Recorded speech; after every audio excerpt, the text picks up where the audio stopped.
Buenas tardes, hermanos.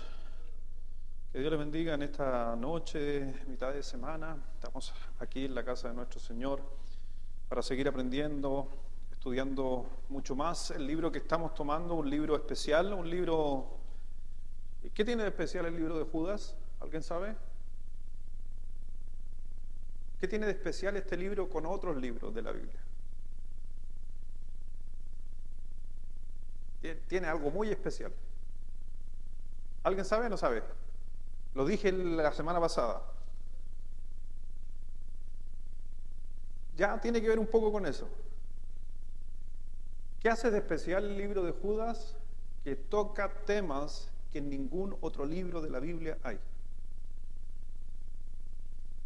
Hay unos temas aquí en Judas que son complejos, son temas difíciles a la hora de poder enseñarlos, explicarlos, inclusive no quiero andar, hoy día tocan algunos de esos temas que a veces queremos buscarle una explicación bíblica y a veces la explicación bíblica podemos abrir áreas o lugares donde va a encontrar muchas escuelas de teología, donde algunos son extremistas en algunas cosas y otros en otras, porque van a encontrar hoy día, por ejemplo, vamos a estar hablando ahí, si quiere vamos al libro de Judas, capítulo 6, por favor, y vamos a encontrar temas muy especiales ahí de los ángeles, como decía recién el hermano Rodrigo, cosas que se dicen o cosas que se han sacado para apoyar otras posiciones bíblicas, como en Génesis 6, los Nefelim. Se han sacado de este libro, entonces es un tema medio complejo y espero hoy día a lo mejor no profundizar, pero sí dar algunas respuestas con respecto a lo que nos está diciendo el libro, porque hay que entender que el libro es un sermón completo, así que hay que entenderlo como tal y no pescar un pasaje aislado para tomar alguna posición o enseñanza. Hemos estado viendo, y la semana pasada me tocó a mí estar hablando acerca de las falsas doctrinas que se estaban dando, y también en aquel tiempo estos falsos maestros que estaban hablando de que Cristo no era Dios, donde vemos ahí en el versículo 4, para hacer memoria, ¿se acuerda? Versículo 4, porque algunos hombres han entrado encubiertamente, los que desde antes habían sido destinados para esta condenación, hombres impíos que convierten en libertinaje la gracia de nuestro Dios y niegan a Dios, el único soberano, y nuestro Señor Jesucristo. Mas quiero recordaros, ya que una vez lo habéis sabido, que el Señor, habiendo salvado al pueblo, sacándolo de Egipto, después destruyó a los que no creyeron. Y por si acaso, en el versículo 5 en adelante, Judas parte dando 6 ejemplos de todo esto que estaban haciendo estos hombres, entregando falsa doctrina y cómo Dios trajo corrección.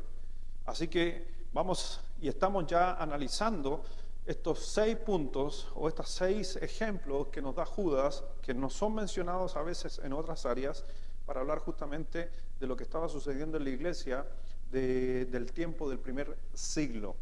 Vamos a leer, vamos del versículo 6, ¿les parece? Leamos en esta noche, vamos a leer del versículo 6 hasta el versículo 10, todos alternadamente, versículo 6 al versículo 10, esperamos analizar esos pasajes en el día de hoy.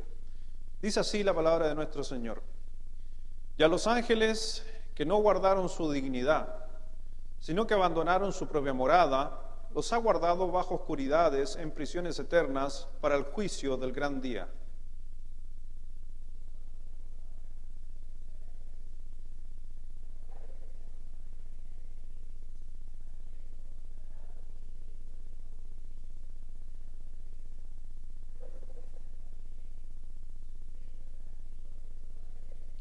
No obstante, de la misma manera también estos soñadores mancillan la carne, rechazan la autoridad y blasfeman de las potestades superiores.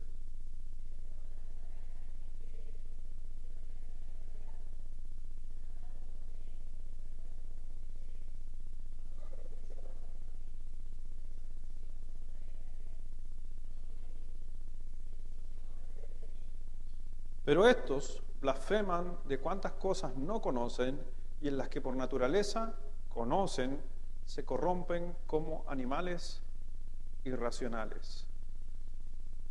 Versículo 9, si usted está mirando la escritura, por ejemplo, esto es mencionado solamente única vez en toda la Biblia. Hacer doctrina de esto o llegar a una conclusión teológica de esto es complejo.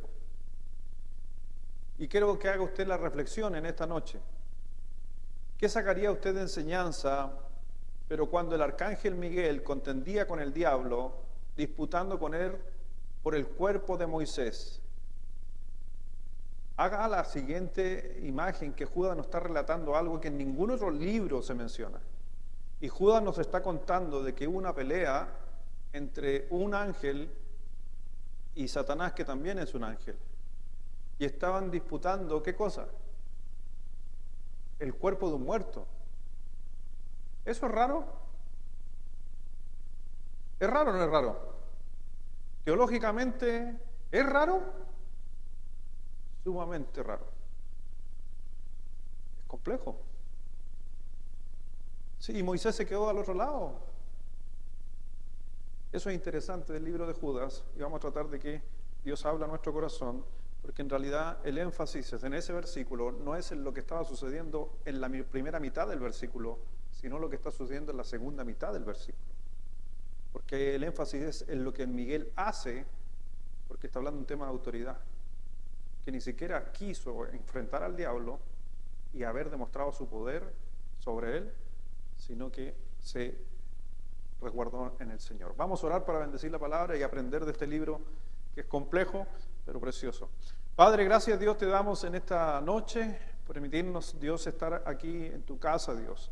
Padre mío, obra en nuestros corazones, Señor, limpia nuestro corazón, nuestra mente de cualquier cosa para poder inquirir en la palabra de Dios, para que la palabra de Dios hable a nuestras vidas. Mi Señor, trabaja en nuestros corazones, trabaja en cada uno de mis hermanos, para simplemente sacar provecho a la hermosa palabra de Dios que realmente cambia el corazón del hombre, lo transforma. Ayúdanos, Señor, en esta noche, en toda la concentración para estudiar la palabra de Dios. Y también bendice, Dios, a nuestros hijos, cuida nuestra salud en los tiempos de invierno, en los resfríos y tanta cosa que hay, para no perdernos la bendición tanto de estar aquí como también estar bien en nuestros hogares. Bendice esta noche, bendice a mis hermanos, en el nombre precioso de nuestro Señor Jesucristo. Amén. Así que vemos ahí en el versículo 6 en adelante, que este es un versículo que a veces no se podría captar con gran realidad, porque empieza a hablar de algunos principios, de lo que algunos han tomado de estos pasajes para hablar de cosas que sucedieron en Génesis. Y a lo mejor, por si acaso, lo que yo diga o dé una explicación, yo le estoy a hablar de explicaciones que hay respecto a estos puntos, pero hay algunas de ellas que deberíamos sentarnos quizás, si alguno quisiera, y relatar más y hablar más de este tema. Sería muy bueno que lo conversáramos, porque hay cosas que hay muchas escuelas detrás de esto. Cuando, por ejemplo, le voy a mencionar uno, cuando usted va al libro de Génesis, capítulo 6, y ¿quiere ir allá? ¿Vamos allá? Vamos allá. Pero ojo, esto es algo que dice la Biblia.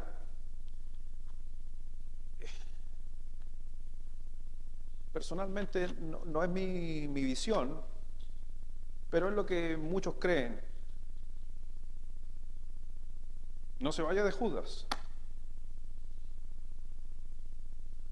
Porque dice que los ángeles que no guardaron su dignidad, sino que abandonaron su propia morada, los ha guardado bajo oscuridad en posiciones eternas para el juicio del gran día. Lo que primero hay que entender en ese pasaje es que hay dos grupos de ángeles. Porque esos ángeles mencionados en Judas, ¿dónde están hoy en día? Están presos. Están en esclavitud, están presos en un lugar específico. En los tiempos griegos antiguos le llamaban a ese lugar Tártaro. ¿Ha escuchado hablar en las películas de Disney?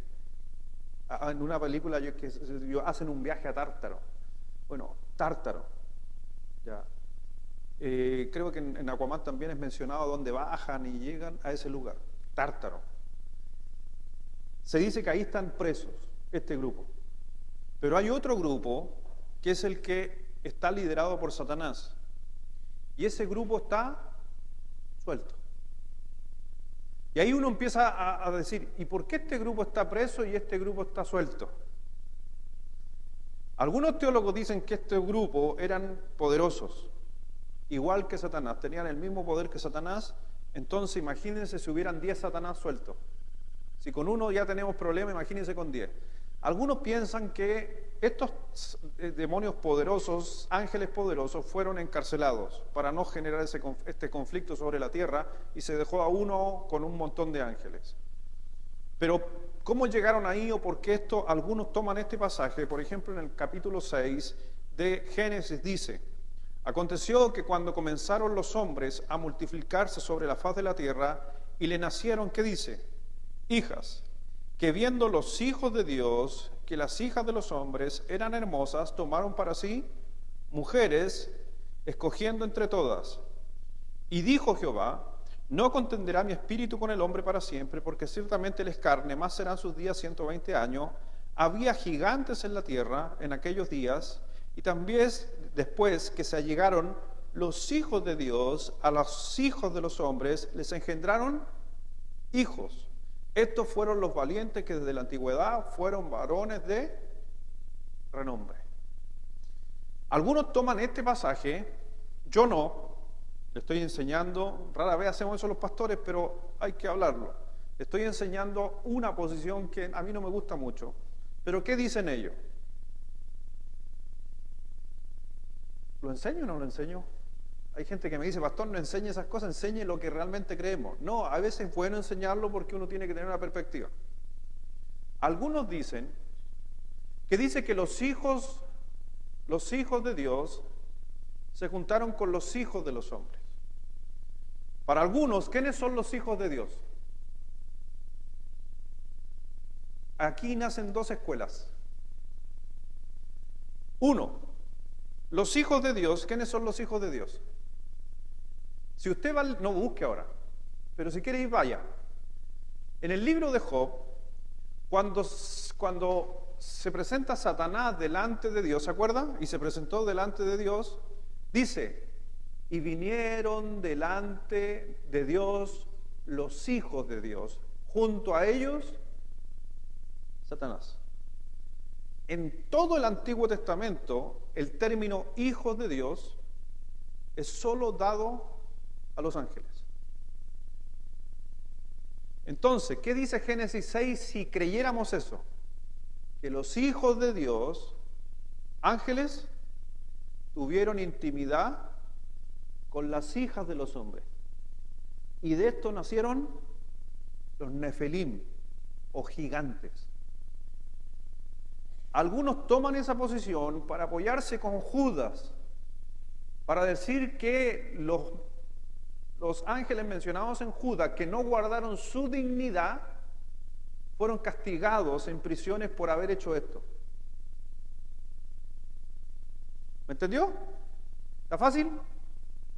Ya, yo no creo eso. Hasta cierto punto, pero no todo. Y la otra posición es que los hijos de Dios corresponden a los descendientes de Set,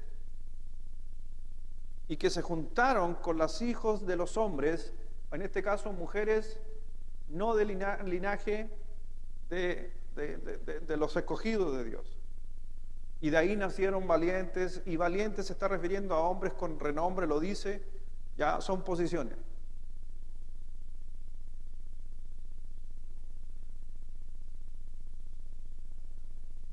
Sí.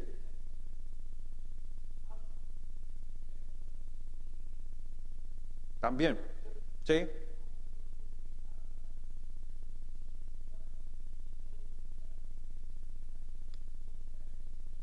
Bien, porque se dan cuenta que se va mezclando un tema de ahora genética. El Señor habló en el libro de Mateo acerca de los ángeles. Dijo que los ángeles no entraban en casamiento ni podían asexuados.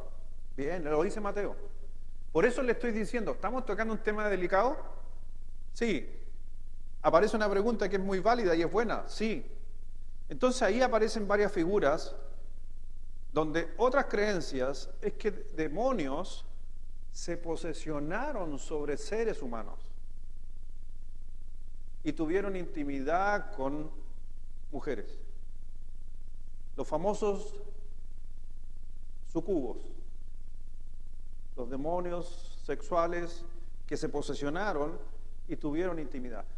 Pero les digo algo, la Biblia da una descripción que podríamos decir, sí, eso dice, no. Por eso estoy siendo muy delicado para decirle que son cosas que se dicen. Ahora, ¿cambia alguna posición en Cristo de nosotros estos temas? No. Cristo no tiene nada que ver con los ángeles. Pero Judas lo está mencionando y aquí es donde nosotros tenemos que comprender que tenemos que entrar en el contexto del libro. Porque Judas nos estaba dando de 6 ejemplos de blasfemias. No, Judas está hablando de ángeles, ese no es el tema de Judas. Judas está hablando de la blasfemia y toma este ejemplo, que es un ejemplo muy raro que lo da, pero lo pone. Dice, volvamos a Judas, capítulo 6.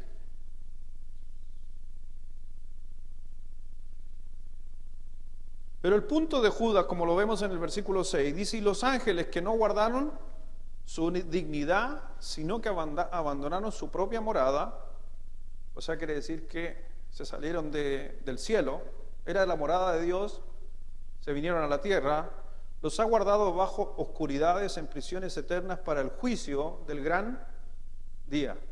Entonces, el énfasis que Judas está dando, da un ejemplo, como los ángeles hicieron cosas rebeldes, se rebelaron contra los principios de Dios, Dios los envió y los castigó. Ese es el énfasis de Judas.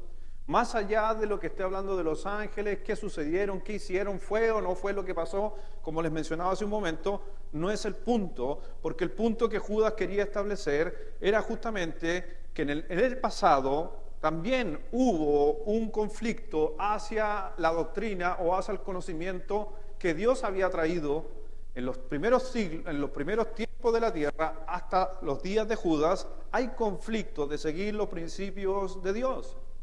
Los ángeles, por si acaso, son criaturas creadas por Dios, no son igual que los hombres.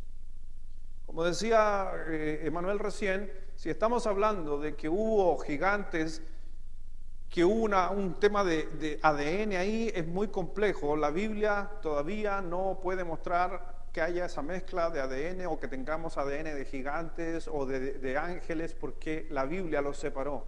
El ser humano es una cosa, ángeles son otra cosa. Y la Biblia dice, y le hicieron una pregunta al Señor en el Nuevo Testamento, y Él respondió en Mateo, cuando le preguntaron acerca de que cuando yo me muera, y si me haya casado con varias esposas, aunque fue al revés, ¿quién va a ser mi esposa en el cielo? Cuando hay una mujer que se había casado 6 veces, y cuando llega al cielo, ¿quién va a ser su esposo?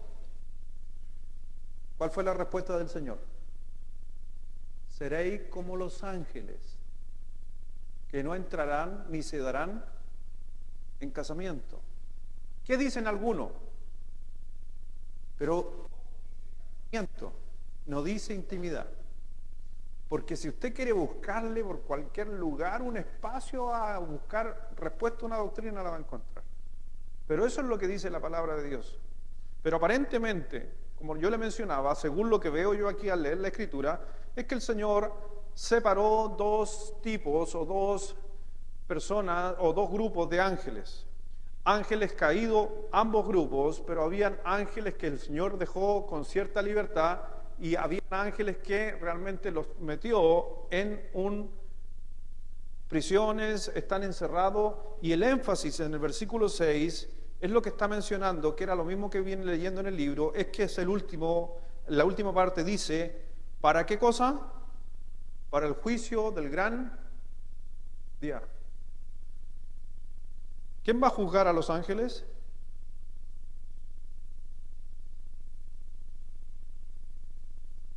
No, se equivocaron. ¿Quiénes van a ser los jueces de los ángeles en el fin? Nosotros.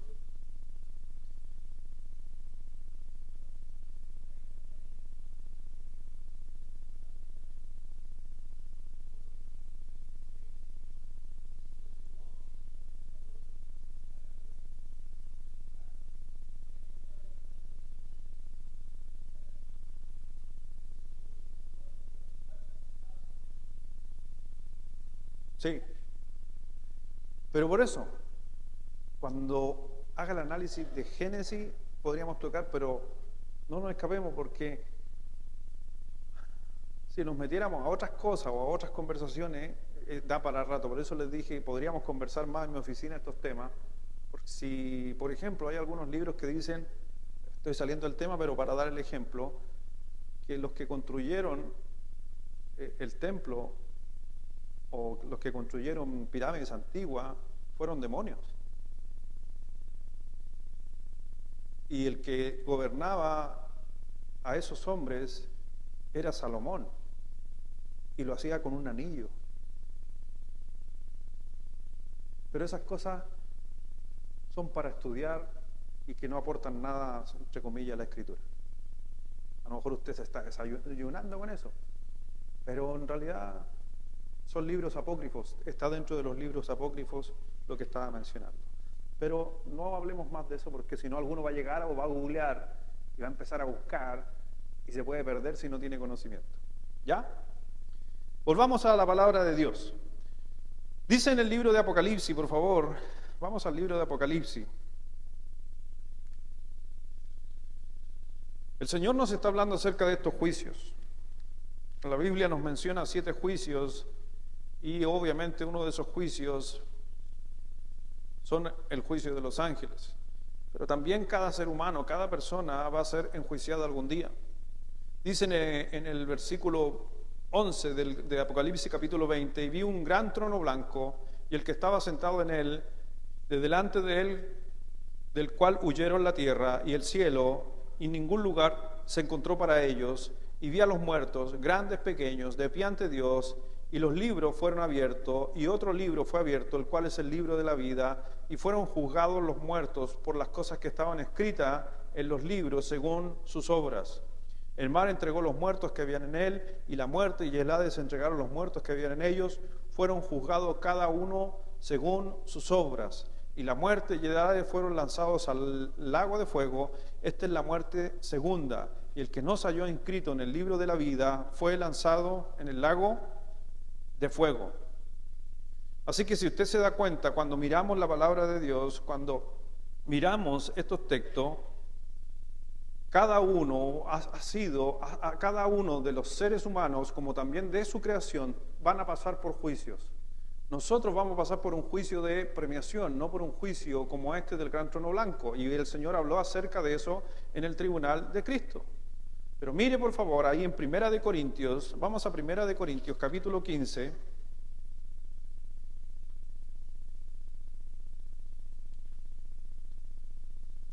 Primera de Corintios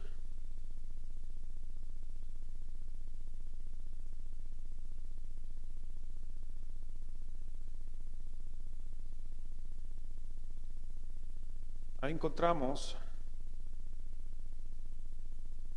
versículo 23.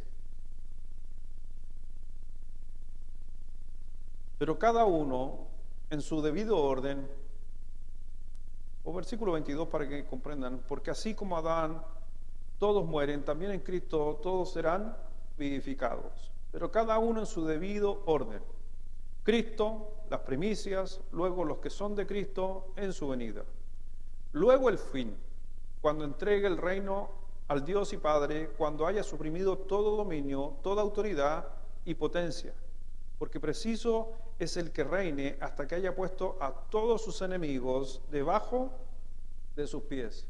Si usted se da cuenta, en el versículo 25, a la final, encontramos justamente que está hablando de demonios en el sentido de que primero nosotros somos llevados por el Señor, en el versículo 22 en adelante, en orden, Cristo, las primicias, los primeros, los del Antiguo Testamento, después nosotros, pero todos vamos a enfrentar un juicio hasta que el Señor ponga en orden, dice el versículo 25, porque preciso es que Él reine hasta que haya puesto a todos sus enemigos. Esos enemigos en especial se está hablando a todos este grupo de ángeles, tanto del primer grupo como del segundo grupo. Todos ellos van a ser juzgados. Por ejemplo, ahí en Segunda de Pedro, veamos el juicio de los ángeles. Segunda de Pedro.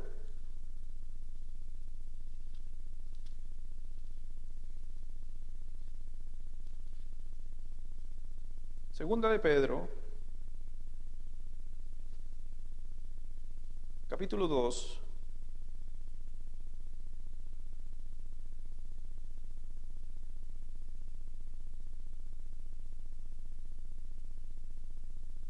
Versículo 4, por favor, y se lo doy a usted para que lo lea fuerte, por favor, léalo fuerte. Todos al unísono, en el 2 de Pedro, capítulo 2, versículo 4, a la 1, a las 2 y a las 3.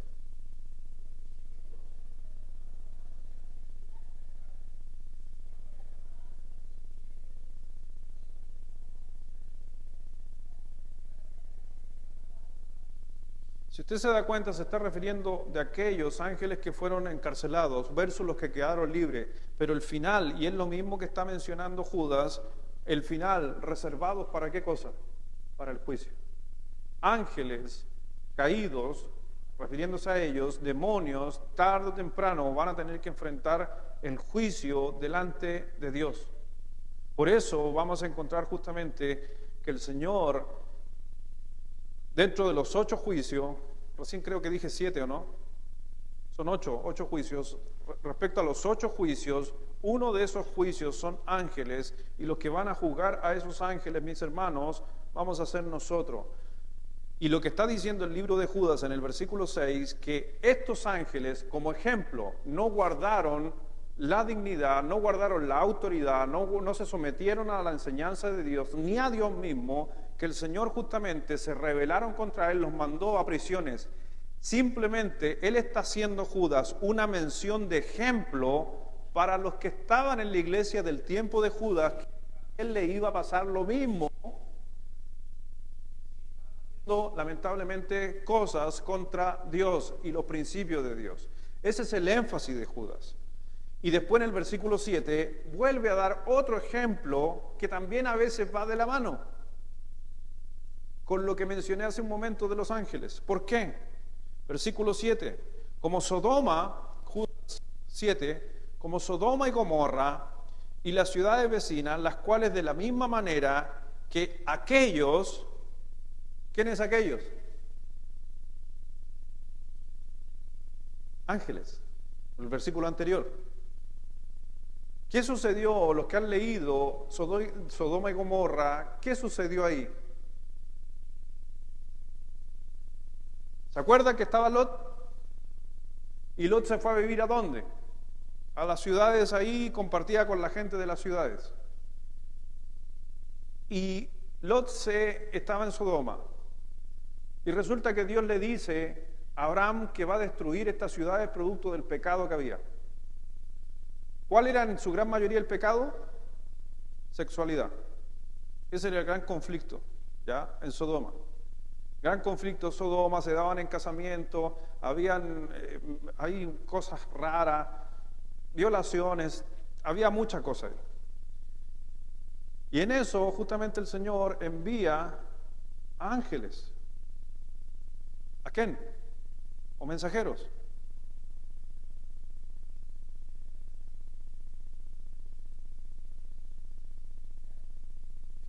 Sí. Y ahí está el tema, es que ojo, ¿Cristo es espíritu o es carne?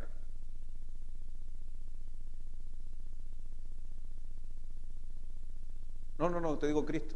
Cristo atravesaba muralla, pero también se encarnaba.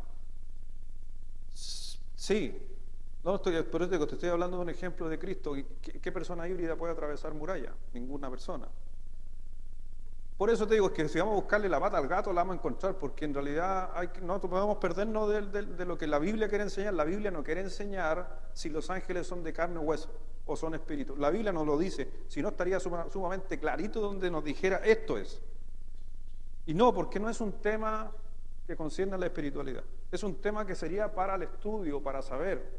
Pero al sacarle una enseñanza espiritual a mi corazón, más allá no cambia mucho. No hay que perder el foco. Lo que dice Manuel sí está bien, porque bajaron ángeles. Pero mi pregunta, no dice nada, pero si se encarnaron, si tomaron posesión de un ser humano, por eso estoy diciendo que ahí empezamos a lucurar, porque la Biblia no lo dice. Por eso te digo que a la final es lo que dice el texto, pero no me dice es. Vamos a conversar. Yo le dije, es un tema complejo. Y es por eso que hoy día le tocaba a Benjamín predicar y le hizo el quite. Porque son temas complejos, pero no perdamos nuevamente el foco. Porque el foco no es saber si los ángeles podían tener relaciones o no tenían relaciones. Eso no está en el fin de la Biblia. No lo quiso enseñar la Biblia. Dios tampoco está poniendo si se encarnan, no se encarnan, si aquí y allá, solamente que nosotros estamos lucubrando de que sí posiblemente sucedió porque los vieron, porque los desearon, porque los quisieron abusar de ellos. Nuevamente, no nos perdamos el foco. Déjenme terminar la historia. ¿Ya? Y lo que sucedió es que bajaron ángeles. ¿Ya? Y las personas quisieron abusar de los ángeles. Y ahí nosotros empezamos a decir, bueno, si quisieron abusar de los ángeles, ¿cómo iban a querer abusar de un espíritu? Entonces uno, por lógica, dice, tiene que haber sido un cuerpo. Ese cuerpo ahora sea híbrido, sea aquí, no sé. Yo no me quiero meter ahí. Pero ellos vieron algo y que eran diferentes, dice. No lo sé, pero quisieron abusar de ellos. El énfasis es abusar. ¿Cómo que? No me quiero meter ahí. Y lo vuelvo a tocar aquí. Nuevamente, sexualidad. Y Judas está dando un ejemplo nuevamente. Que Sodoma y Gomorra también estaban yendo contra la ley y los principios de Dios. Porque Dios había ya trazado en su ley principios establecidos o que diga valores desde su principio de la creación, de que habían cosas que no estaban permitidas y ellos estaban haciendo todo lo opuesto. Por eso dice versículo 7, como Sodoma y Gomorra y las ciudades vecinas, las cuales de la misma manera que aquellos, habiendo fornicado sexualidad e ido en pos de vicios contra la naturaleza, fueron puestas, ¿qué dice? Por ejemplo, sufriendo el castigo del fuego eterno. Si se da cuenta, el versículo 6 y el versículo 7, ¿cuál es el énfasis en los ejemplos? Totalmente, ese es el tema. Judas no está tocando ni que está dando mucha información de lo otro, sino que simplemente está diciendo, estas personas no guardaron los principios de Dios y fueron castigados, personas comillas ángeles. Sodoma y Gomorra también hizo lo mismo que ellos y producto de eso sufrieron el castigo del fuego eterno. Entonces, si usted se da cuenta, son ejemplos netamente de apostasía. ¿Y la apostasía cuál es el resultado final de cada vez que haya apostasía? Juicio. Viene juicio. Viene juicio. Versículo 8. Pero cuando el arcángel Miguel contendía con el diablo, ¿me salté o no? Me salté. Versículo 8, estaba en el 9. 8. No obstante, de la misma manera también estos soñadores mancillan, ¿qué cosa? Y aquí el versículo 8 está dando más el ejemplo de por qué Judas está mencionando este tema de los ángeles y Sodoma. Léalo bien, mire. No obstante, de la misma manera, ángeles, Sodoma y Gomorra, también estos soñadores mancillan la carne, la creación de Dios, ¿y qué dice? Y rechazan la autoridad y blasfeman de las potestades superiores. ¿Ya? La palabra potestades, y alguno de ustedes está preguntando, pero que no hay una sola potestad. No, el término que ocupó Judas es personas o gente con poder, que incluyendo eso está Dios. Pero también habían, por ejemplo, apóstoles. Como Judas era apóstol. ¿Judas era una autoridad superior? ¿Judas era una potestad superior? En el término de poder, sí. Tenía el poder dado por Dios. Eso está diciendo Judas en esa mención. Y como si usted se da cuenta, Judas los llamó, y eso es interesante, estos soñadores. Ese es el término para mí, en especial en el versículo 8, que me llamó la atención cuando lo estudiaba. Es que él le llamó a todos los que levantan una enseñanza, todos los que crean estas mentiras sobre lo que era la iglesia, lo que se estaba hablando de Cristo, simplemente él los catalogó como soñadores. Personas que sueñan, pero que no realmente, nada es real. Inclusive, mire lo que dice el versículo 4, devolvámoslo al 4 porque va de la mano. Dice, porque algunos hombres han entrado encubiertamente, los que desde antes habían sido destinados para esta condenación, hombres impíos que convierten en libertinaje la gracia de nuestro Dios y niegan a Dios, el único soberano y nuestro Señor Jesucristo. Judas está diciendo, tal cual como estos hombres entraron a la iglesia, también en los tiempos antiguos sucedió exactamente lo mismo. Por eso dice, no obstante, de la misma manera también estos soñadores, que en otra versión diría, contaminaron sus cuerpos, rechazando la autoridad y blasfeman de las potestades superiores. Cuando vemos ese versículo, primero Judas los describe, para los que están tomando nota, en el puro versículo 8 encontramos 4 grandes verdades de parte del apóstol Judas. Número 1, que los describió como soñadores. Son soñadores. Las personas que vienen con una doctrina, con una enseñanza, con algo diferente, que es apostasía, y que vienen desde adentro mismo de la iglesia, él les escribió simplemente soñadores. Hay personas, hay maestros que parecían vivir justamente con su enseñanza en sueños, constantemente. Mire por favor el libro de Lucas, capítulo 11. Lucas 11.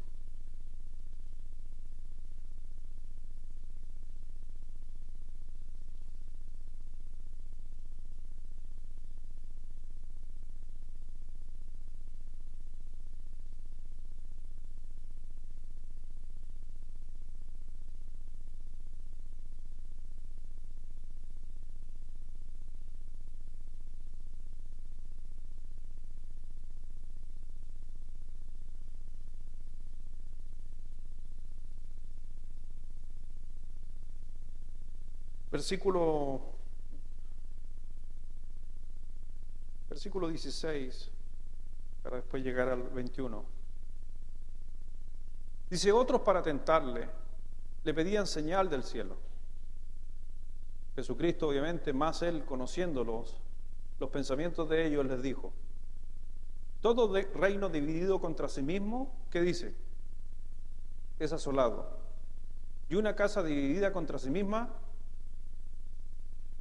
Entonces, ¿cuál es el modus operandi de Satanás? Dividir. La iglesia en los postreros tiempos, y ya en el primer siglo, la manera de destruir la iglesia de parte de Satanás es dividir la iglesia. Por eso, hermanos, nunca permita que una iglesia se divida. Nunca. Porque si una iglesia se divide, déjeme decirle, está Satanás en medio.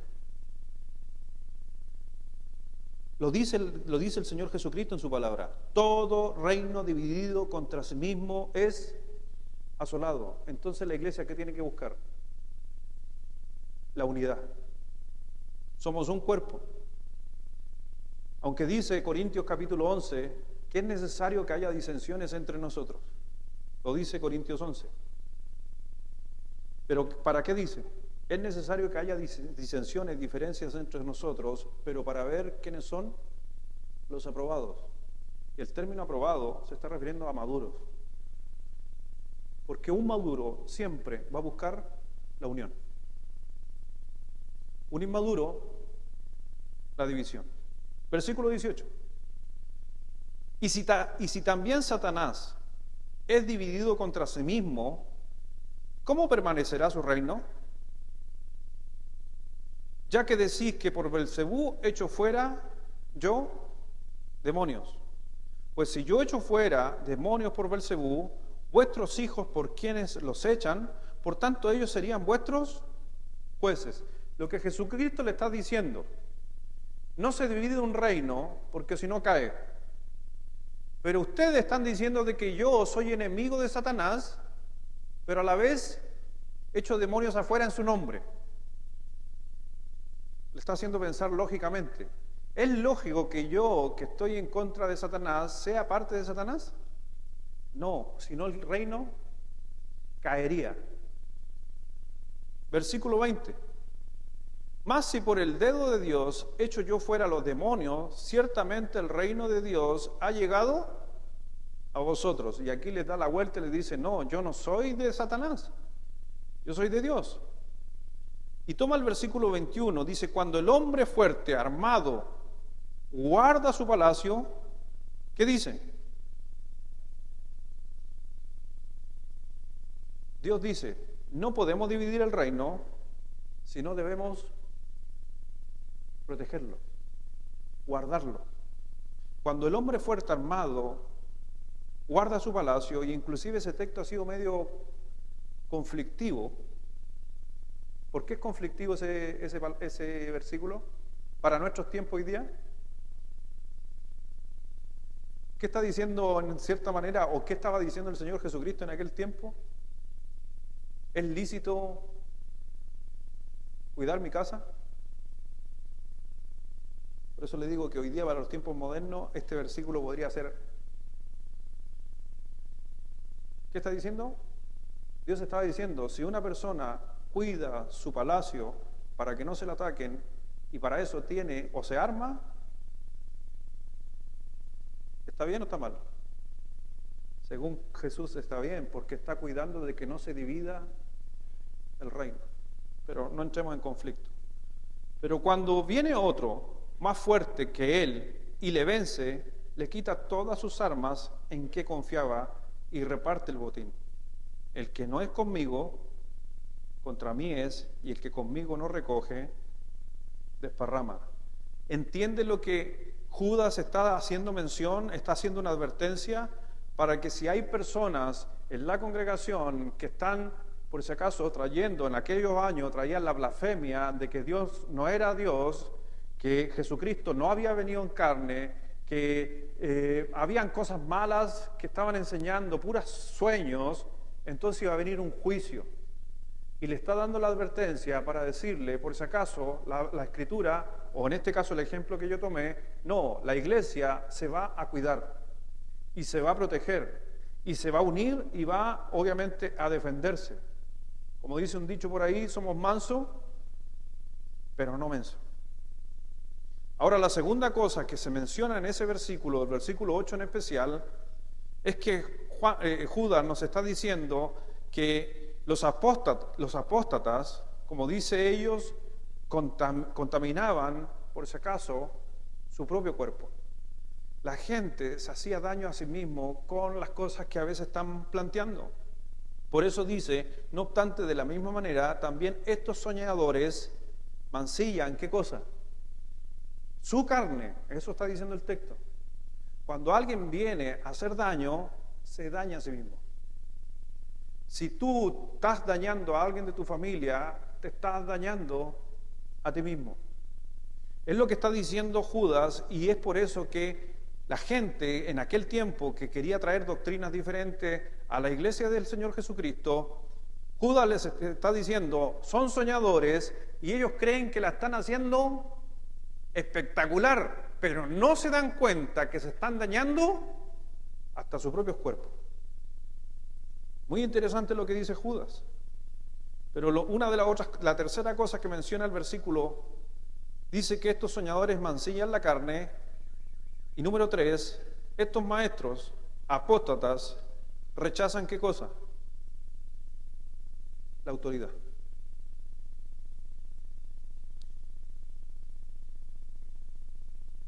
En aquellos tiempos, personas que no querían seguir la ley de los apóstoles. ¿Quién vivió esto también en su vida? El apóstol Pablo. Cuando usted lee la carta de los Corintios, la primera carta de los Corintios, Pablo justamente hace mención de que la gente de la iglesia de la Corintio no respetaba su apostolado. Y Pablo tuvo que ponerse serio en Corintios y decirle, hey, yo no me vine por mí solo, me envió Dios. Y tiene que tirarle encima a su apostolado, porque la iglesia de Corintio también no reconocía su autoridad. y tuvo que ponerse pesado. Judas está también diciendo lo mismo. Personas que realmente a veces empiezan a sembrar tienen un problema de autoridad. Cuando un ser humano no se comporta por lo regular conforme a las reglas dictadas, es por lo regular porque tienen un problema de autoridad. Cuando nuestros hijos en nuestros hogares tienen problemas, no es que no les guste, por si acaso, esto es para ustedes que tienen más hijos jóvenes igual que yo, no es que a nuestros hijos no les gusten nuestras reglas. Es lo que está diciendo Judas. Cuando tú le dices a tu hijo, hijo, tienes que acostarte a las 10. No, yo no me voy a acostar a las 10, y aquí y allá. Judas está diciendo, el problema no es que se acuesten a las 10. ¿Cuál es el problema, diría Judas? No te quieren obedecer. Cuando tú tengas conflictos con tus hijos y tú les das una orden y no las cumplen y hacen berrinches, ojo, que es muy verdad lo que dice Judas, el problema no es con la regla, el problema es con tu autoridad. Y si tú no sigues la regla o tu hijo no sigue la regla, no está siguiendo ¿qué cosa? La autoridad. ¿Y qué va a pasar cuando ese joven crezca? No va a tener respeto con quién, con la autoridad. ¿Qué autoridad? Los profesores en el colegio, los carabineros en las calles, el presidente, el pastor, sus papás. Porque hay un problema de autoridad, no de reglas.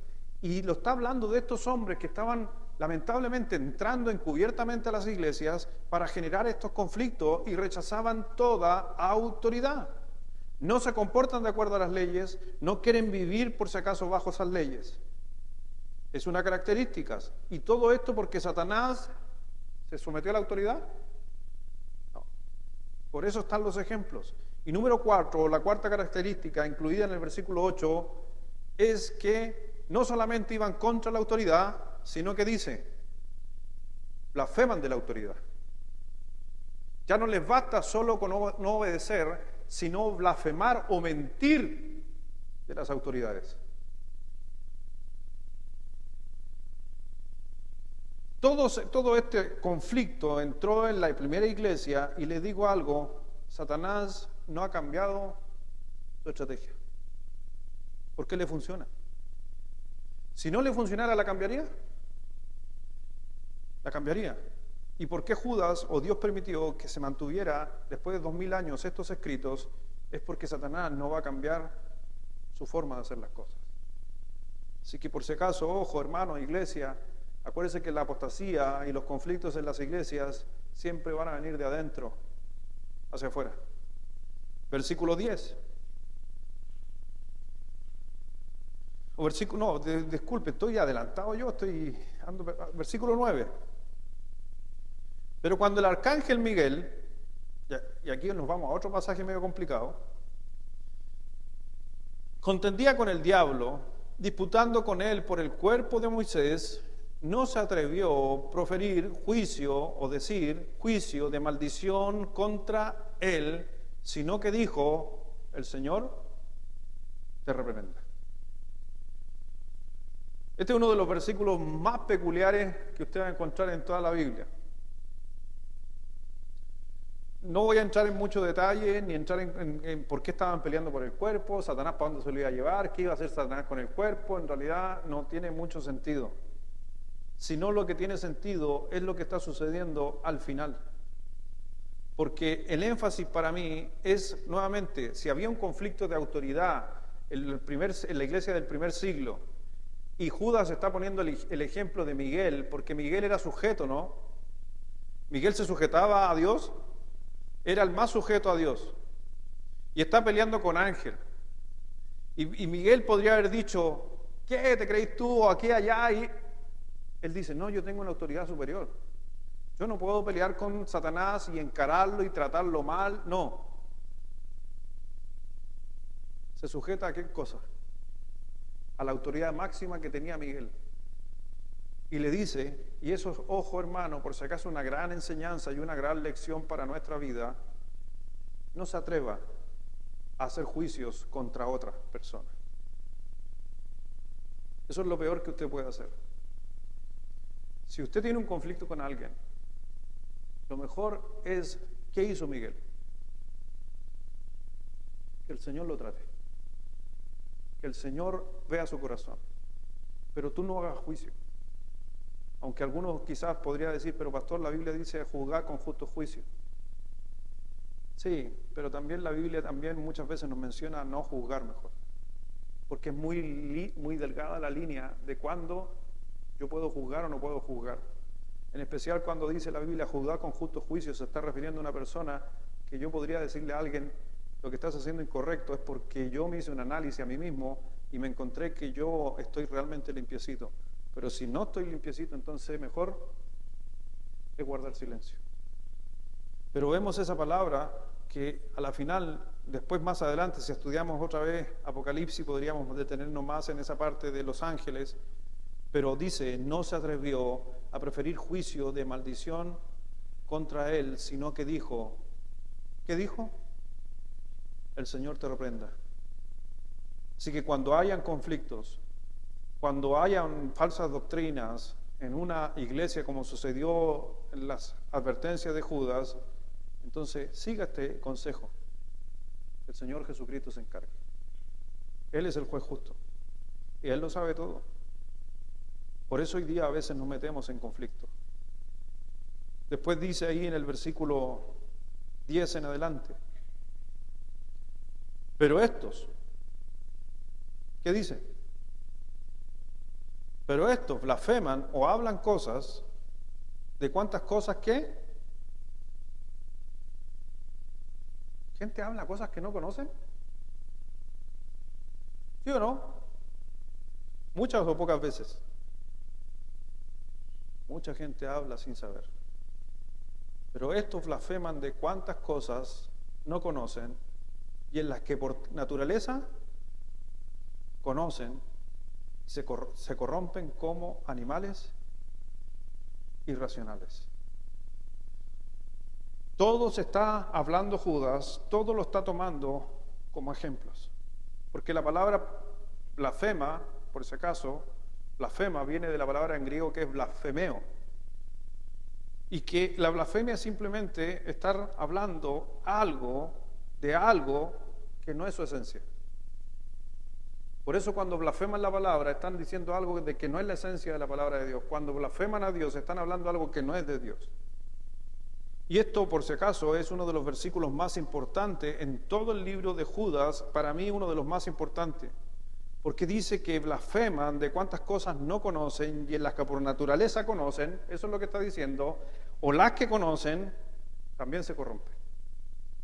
Es interesante lo que dice Judas. Judas dice, hablan mal de cosas que no conocen y de las que conocen, también hablan mal. ¿Entiende por qué les llamó soñadores? Porque no es irreal, los sueños no son reales. Y él está ocupando ese término para dar justamente aferrarse a los principios que Dios establecía de no seguir las corrientes que se estaban viviendo en aquel tiempo. Y si usted se da cuenta, en el versículo 11 está con exclamación. ¿Qué es lo que dice Judas en su carta a través de una exclamación? ¡Ay de ellos! ¡Ay de ellos! Porque han seguido el camino de Caín. Y ahí nos dio otro ejemplo. ¿Y qué hizo Caín? Caín siguió su propia sabiduría, o su propia doctrina, o su propia enseñanza. Cuando el Señor, por eso te digo, el Señor, vemos que estos dos personajes, tanto Caín como Abel, le llevan una ofrenda. Nosotros, yo sé que por si acaso es algo simbólico, como también puede haber sido perfectamente literal lo que sucedió en Génesis, pero eso tiene una aplicación profunda detrás. Entonces, cuando vemos a Caín y Abel, estamos demostrando, en cierta manera, cómo está la enseñanza de Dios representada en Abel y la enseñanza de Satanás representada en Caín. la religión verdadera o la cristiandad verdadera versus una cristiandad mentirosa. Sigo avanzando. Abel dijo, o estaba tratando de decirnos a través del simbolismo, la salvación es a través de la muerte de un inocente, porque trajo un animal inocente que lo sacrificó. Pero por el otro lado, Caín trajo de los frutos de la tierra, enseñando salvación por obras. ¿Quién fue el perjudicado? ¿El que hacía el bien o el que hacía el mal? El que hacía el bien fue perjudicado. ¿Quién lo perjudicó? El que traía una doctrina y una enseñanza diferente. Si usted se da cuenta, esto sucedió en Génesis, al inicio de la creación. Y Judas está hablando exactamente lo mismo después de 4.000 años. 5.000 años después, Judas está ocupando los mismos términos y está tomando ese ejemplo donde dice, hay de ellos que han seguido el camino de Caín. En otras palabras, satisfacer la carne, el deseo humano. Y el deseo máximo humano, por si acaso, es quitarle la vida a otra persona. Ese es el poder máximo. Satanás es su deseo máximo, que usted se vaya al infierno.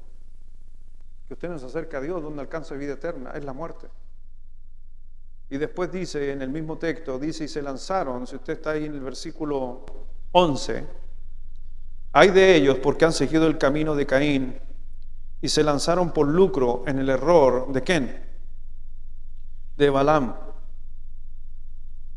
¿Caín se rebeló contra la autoridad? ¿Sí o no? Balaam se rebeló contra la doctrina de Dios, la buena doctrina, creó su propia doctrina. ¿Sí? Por si acaso ese es otro ejemplo de Balaam, hace un tiempo atrás prediqué acerca de él. Balaam simplemente, él era un escogido en su primera etapa por Dios, era un hombre que quería hacer las cosas bien, pero se llenó lamentablemente de vanagloria y logró levantar una religión que es la misma religión que traía Caín, por eso está juntándolo. Y después cuando usted ve, ahí dice en el versículo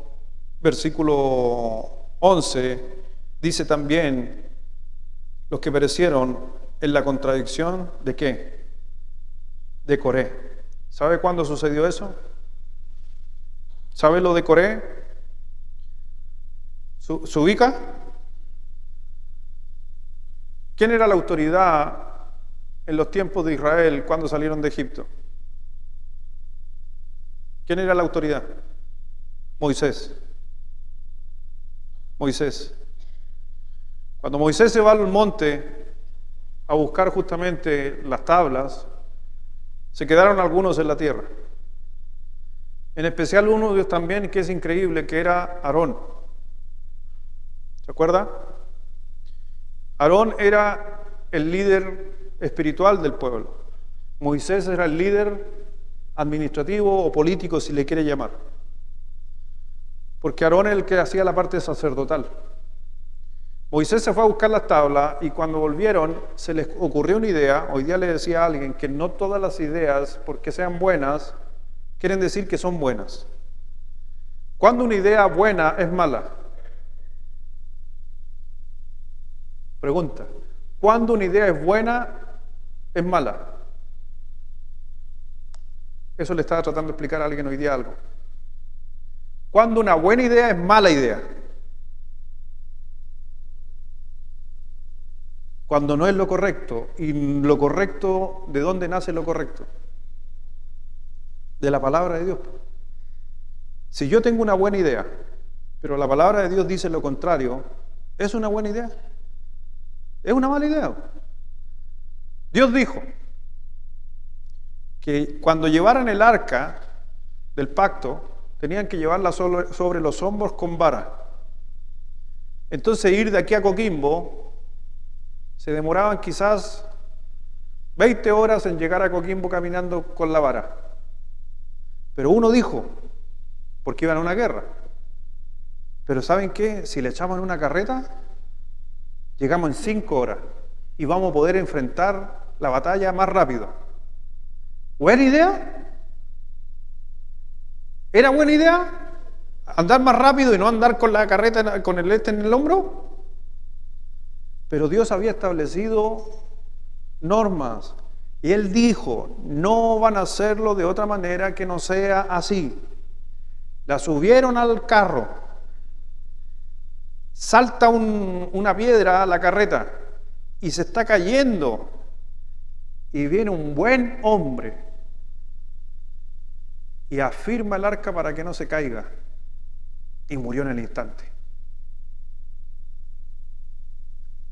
¿Por qué murió?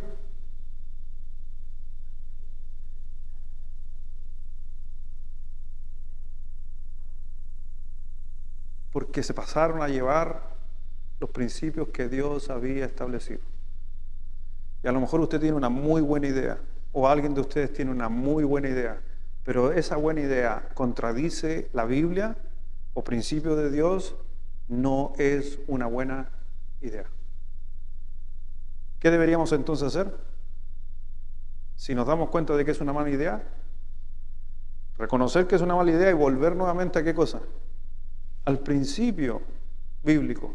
Y ese es un tema que, por si acaso, estaba sucediendo aquí porque los de Coré tuvieron una buena idea. Sí, no, por tiempo no vamos a analizar esa situación, pero ¿sabe cuál fue la buena idea de Coré? La buena idea de Coré fue hacer un becerro de oro, ¿se acuerda? Pero ese becerro de oro, ¿para qué fue? A veces nos saltamos ese principio, a veces se enseña mal ese principio, pero el becerro de oro, ¿para qué es lo que era? Para adorar a Dios, no para adorar el becerro. Era para adorar a Dios. A veces la gente piensa que hicieron ese becerro para adorar al becerro. No, dice que era para ofrecérselo a Jehová. Pero eso es lo que dicen. Esa era la buena idea, pero había un trasfondo detrás. Había queja contra quién. ¿Qué está diciendo Judas? ¿Cuál es el problema de los ángeles? ¿Cuál es el problema de Sodoma? ¿Cuál es el problema en nuestros hogares? A veces el problema en la iglesia. Autoridad, sometimiento a lo que Dios estableció. Y en Coré, ellos se levantaron contra Moisés. Y ahí ustedes saben, los que han leído la historia, que el Señor hizo temblar la tierra, se abrió la tierra, y dice que mucha gente del pueblo pereció. Juicio. ¿Y por qué? Por querer hacer las cosas a la manera de ellos y no a la manera que Dios había establecido. Por eso cuando miramos Judas nos está hablando de estos ejemplos de personas que tuvieron conflicto y tuvieron realmente muchos problemas en sus vidas. Y ahí encontramos en el versículo 11, cuando dice: ay de ellos, porque han seguido el camino de Caín y se lanzaron por el lucro en el error de Balaam y perecieron en la contradicción de Coré. Estos son manchas en vuestros ágapes, o amor o corazón, que comiendo impúdicamente con vosotros se apacientan a sí mismos nubes sin agua, llevadas de acá para allá por los vientos, árboles otoñales sin fruto, 2 veces muertos y desarraigados. Si usted se da cuenta, mire lo que está diciendo realmente el Señor aquí acerca de estas personas que estaban en la iglesia, personas que estaban en aquellos días, y vemos justamente la imagen que Él está dando, la imagen que Él da, que van a haber conflictos y personas, y como dice, una nube sin agua, no tiene mucho sentido. Llevadas para acá, para allá, por los vientos, no producen nada. Árboles, ¿cuál es lo más principal de un árbol otoñal? ¿Cuál es la característica principal de un árbol otoñal? Que no da nada, ni hoja, empieza a botar las hojas, no da fruto, nada. Está hablando de aquellos sin fruto, 2 veces muertos y desarraigados. Cuando dice, por eso les dice, todos estos son manchas en vuestros ágapes. Por si acaso, en los tiempos antiguos había una fiesta, para los que no conocen, llamada la fiesta del amor. ¿Y cómo se llama esa fiesta? La fiesta de Ágabe. Si usted la pone, ¿qué pasaba con esta gente? Estaba también en las fiestas del amor. Pero estaban ahí, pero no eran parte de ahí. Eran como nubes sin agua. Por eso se está refiriendo. Aquellos falsos maestros aparentaban ser llenos de la palabra de Dios, porque el agua simboliza en la Biblia ¿qué cosa? A la palabra de Dios. Nubes sin agua. Aparentan mucho, pero en realidad no tienen nada. Y eso es lo que justamente vemos muchas veces en muchas iglesias, en muchas congregaciones, una imagen hoy día sobre muchos lugares donde las iglesias también a veces son iglesias que uno las ve espectacular, pero no son tan espectacular. Encontramos hoy día muchas iglesias que tienen lamentablemente, no tienen agua, no tienen aguas en su interior, no tienen palabra. Versículo 12, estos son manchas en vuestros ágapes. Pero versículo 13 dice, fieras ondas del mar, que espuman su propia vergüenza, estrellas errantes, para las cuales está reservado eternamente, ¿qué dice? La oscuridad de las tinieblas. Y si usted se da cuenta, vemos justamente que estas nubes arrastradas por el viento, que no enseñaban la doctrina correcta, que en realidad habían grandes conflictos. El Señor les dijo que para este grupo habían grandes situaciones en su vida, en especial la oscuridad de las tinieblas. No eran personas creyentes desde aquel tiempo. Y es interesante que después en el versículo 14, si usted se da cuenta, mire lo que nos dice el versículo 14. Vamos al otro ejemplo y por favor léalo fuerte, versículo 14.